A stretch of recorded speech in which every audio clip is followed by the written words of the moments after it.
Mark Long of the Associated Press joining us on the Western Hotline. He covers the Jaguars there in Florida. And, Mark, thanks for taking some time this morning. Jeremy and Joe, looking forward to the game on Sunday, and happy to talk to you about it. Hey, Jeremy and Joe, how are you guys? We're good. How does that point that Ryan Fitzpatrick and Andrew Whitworth make there about Trevor Lawrence? We've talked a little bit about pressure today, and the Bills, of course, in a spot to try and get to a Super Bowl. They've yet to do it in the Josh Allen, Sean McDermott era. How about pressure on Trevor Lawrence now that they're having the kind of season that they've had down the stretch here? Yeah, I mean, I think there's a certain group of people, maybe even Jags fans, who are kind of wondering, is this window that Trevor Lawrence is playing in right now, is this sustainable? Is this who he is, or is he going to have a game where he reverts back to, the guy we've seen for 4 years, where he's, a little bit of a roller coaster. He has that game where he's got 3 or 4 turnovers in him. He's already had it this year at Arizona. So I think you always wonder about that, and you look at playoff experience, as those guys mentioned. And he's got 2 games, and one of them, the last one was at home. It was a miserable game against the Chargers in the first half. They're down 27-0. Lawrence couldn't do anything right. And then he does everything right in the first half, and it's, one of the greatest comebacks in franchise history. But, you just wonder, because they don't have a ton of playoff experience. They certainly don't have anywhere near what Buffalo has from that standpoint. And it'll be a raucous crowd. It'll feel different. But again, I think the flip side of that is Trevor's played in a ton of big games. Yes, not in the NFL, but he's played in national championships. He won a national championship as a freshman at Clemson, high school championship. So I think he's got at least, he's got a little bit of a feel for what these things are like, and he realizes that you can't treat them a whole lot different than everything else, even though everybody knows the stakes are so much higher. Yeah, it's kind of funny that Lawrence's, even at this point, his only playoff win of his NFL career was the same roller coaster that you're talking about. Yeah, yes. Yeah, the LA Chargers, down 27-0 at halftime, and I think he had 4 or maybe even 5 turnovers in the first half. There was talk, we were talking in the press box about, do they bench him? It was so awful. He couldn't do anything right. And he comes out in the second half and is unstoppable. And, it really it's a little bit of what we've seen this season. The first half of the season, there were people in Jacksonville going, okay, what are they going to do? New regime, there's no way they can be committed to this guy long term because he's just not the franchise quarterback. And now it's very clear. And then all of a sudden he flips the switch, and the last 10 games, really the last 8-game winning streak, he's been an unworldly guy, best quarterback in the league over those last 8 games. We've heard a lot here about Jacoby Myers as being something that really changed things. How much has it been Liam Cohen? He gets introduced, it's year 1 as head coach for him. Has it been, I don't know, is he a rock star right now? Is he the mayor of town because of how well it's gone and how things look? Or how did year 1 go for him as a process? Yeah, he's been unbelievable. I mean, he is a master motivator. He is an unbelievable elite communicator and a fantastic play caller. And you throw those 3 things together, and he's taken a young roster, a hungry roster, and really made it click. And it starts with Trevor, right? This guy's unlocked some things in Trevor Lawrence. The guy is seeing the field better, getting rid of the ball better, running a little bit with a little bit more aggression. Not Josh Allen, but certainly better than what we've seen from Trevor Lawrence, career high touchdown rushes.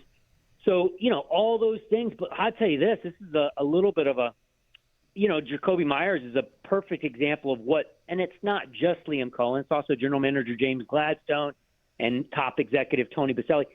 These guys are unafraid to make some what some people might consider wild moves. They have benched receivers, De'Ami Brown. They paid him a 1-year, $10 million deal. He doesn't even see the field anymore. Emmanuel Ogbah, a defensive end. They certainly did it with Gabe Davis. They saw Gabe Davis in the offseason and said thanks but no thanks, and ate a lot of money to dump Gabe Davis, who's now in Buffalo. And they did trade Tank Bigsby. They a bunch of trades and dumping guys who are disgruntled. and maybe not the safety who's in Buffalo now. Came from Washington with the Jags. Darnell Savage? Darnell Savage. Yeah. Another one. Yeah. Very disgruntled, and they said, well, we've seen enough. Dump him.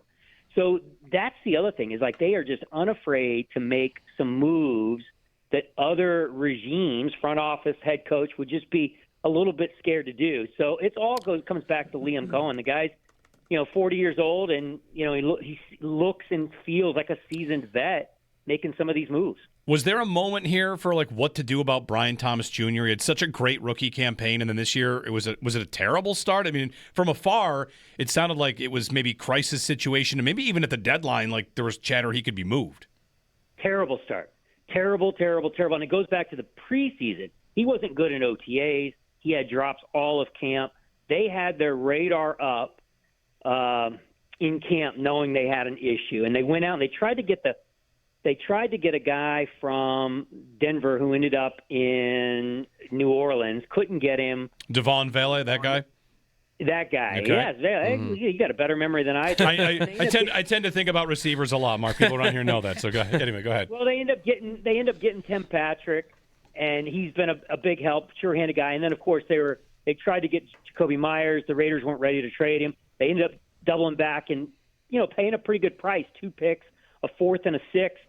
To get maybe a 3rd and a 5th to get Jacoby Myers. And again, but he's been fantastic, and he's allowed them to take Brian Thomas Jr. and diminish his role. Just not a guy over the middle, not a dependable 3rd down receiver. He's certainly a deep threat, and he's a guy that they try to get the ball to in one-on-one coverage on the outside. But they have absolutely, completely changed his role in terms of being that go-to receiver for Trevor Lawrence. It's no longer him. It's certainly Jacoby Myers is his most dependable. And then Parker Washington, who's come out of nowhere and really been their second threat. And Brian Thomas is number 3, though he commands a lot of attention on defenses because of his top-end speed. Yeah, what kind of player is Washington? If someone isn't too familiar with his game, he's been putting up crazy stats lately. I saw Mark, the over/under prop bets for this game. I think he has the highest number, or he was tied with Myers for the entire game on either side. So there's definitely an expectation that he's a part of that offense. The Yak plays a lot, right? Because he's also a punt returner. Yeah, he's a poor man's Emelman, not Emelman. Gosh, you guys can help me with another name. Julian Edelman. Yes, Edelman, a poor man's Edelman. He's built like he's stocky but ripped. Penn State kid, great hands, unafraid, takes shots over the middle, just completely unafraid of anything. Tons of yak, ton of wiggle with the ball in his hands. So it's a guy they're playing through. And rightfully so, probably partly because of the attention Myers and Brian Thomas Jr. get on the outside, that he's kind of, running free underneath and over the middle. And again, big, strong, not big, stout, small in stature, but thick guy who's able to take that pounding over the middle. Before we get to the Jags defense, would you have full expectation the Jags offense is going to have success, it's going to be able to put up points against this Bills defense? They think they're going to be able to do pretty much whatever they've done. And again, this is a team that's averaging almost 33 points a game since its bye week, over the last 10. So they have scored and pretty much scored on everybody. Maybe one offensive stinker in there.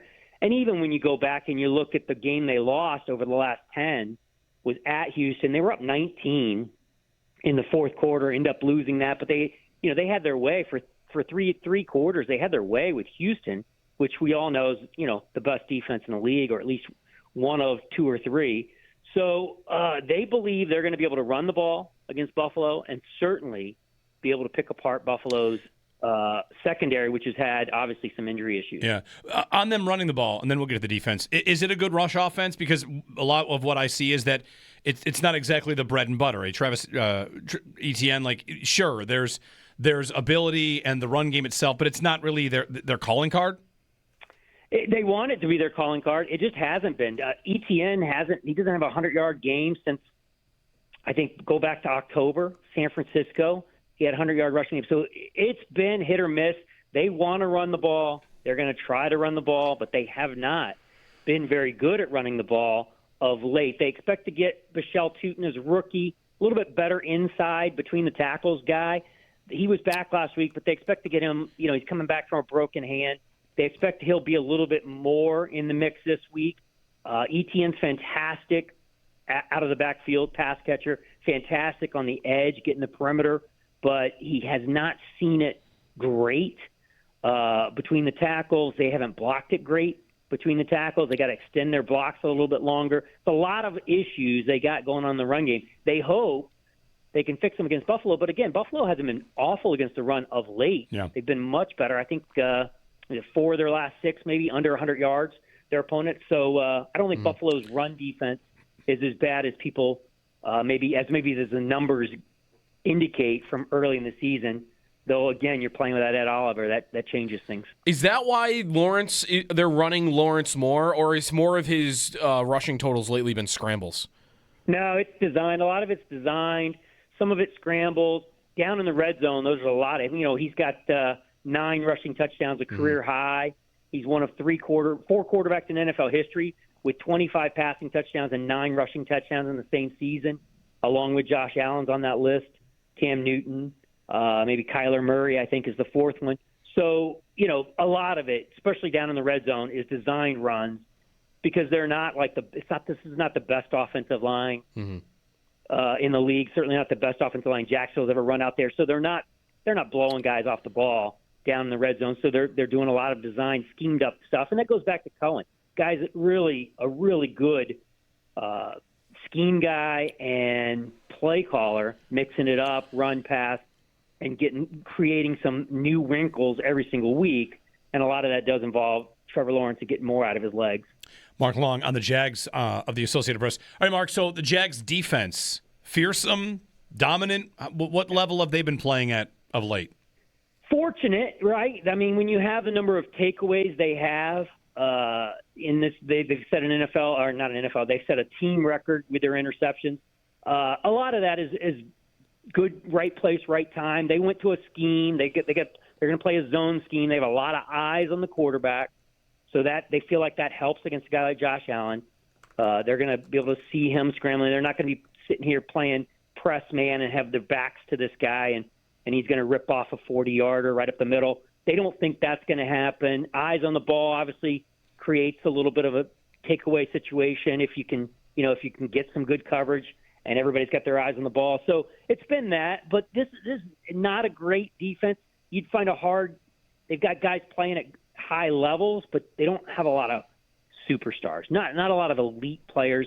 They're pretty elite stopping the run, and that starts up front with Josh Hines Allen, and Trayvon Walker. They're 2 defensive ends, very good, almost probably great run stoppers in this league. But you look at the defense, and it's really the sum of the parts are better than the parts. You know what I mean? Yeah. They play well together. The scheme is pretty good from they're not going to get beat over the top. They're going to play a lot of shell coverage, zone coverage, and make you drive the length of the field and not give up any big plays and stop the run.